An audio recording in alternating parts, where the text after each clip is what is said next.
आबे के बेरिया सबके हो जानेला अंगना पे बाजेला बधाई बधाई द्वारा पे बाजेला बधाई आबे के बेरिया सबके हो जानेला द्वारा पे बाजेला बधाई बधाई द्वारा पे बाजेला बधाई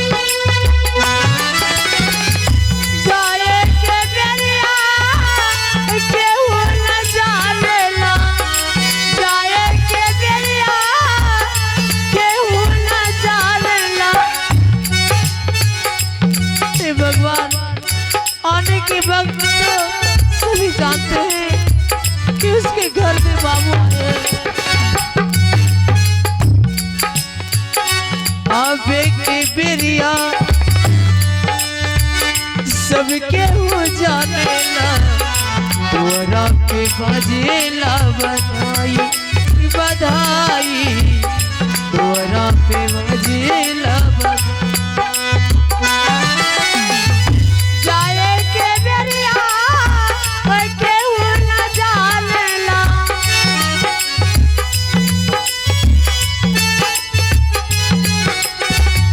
हमेशा अकेला उड़ जाई ई भंवरवा कि तोहरा सक जाई भंवरवा कि तोहरा सक।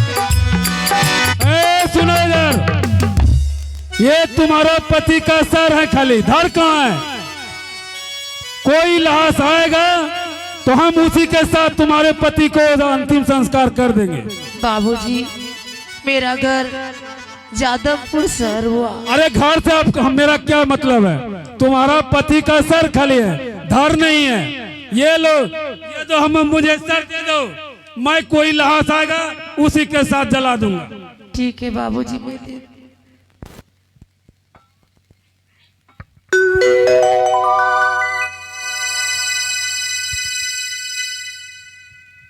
और सुनो, हमको भोज खाने के लिए बुलाना है।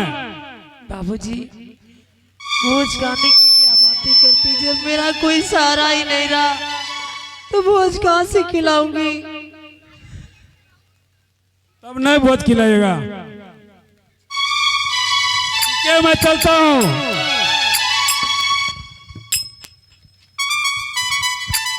हे भगवान, मेरे भैया तो बोले तुम संस्कार कर सीधे यहाँ पे आ जाना। अब क्या करूं? यहाँ से मैं ससुराल की ओर जाओ, ये अपने नैये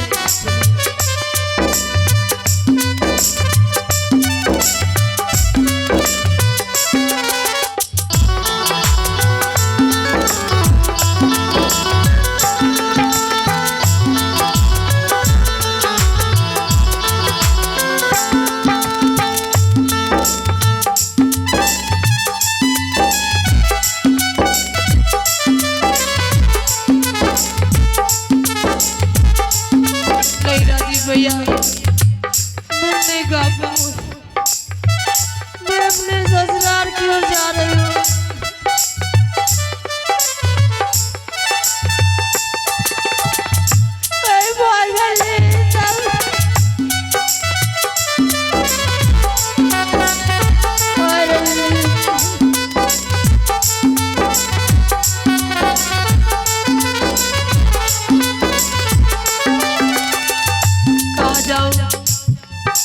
किसके सारे जीऊंगी?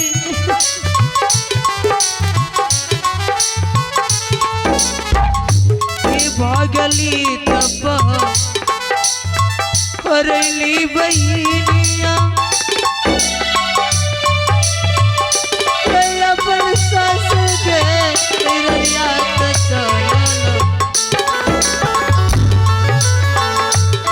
चली मिलिए के अपन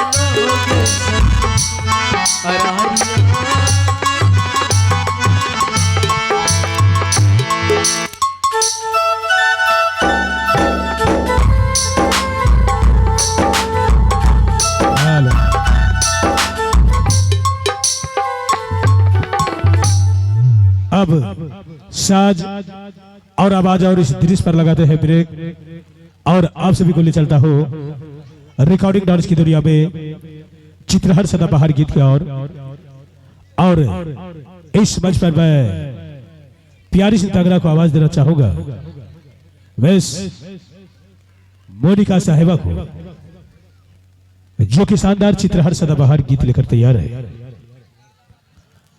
और ये कहते हुए आज की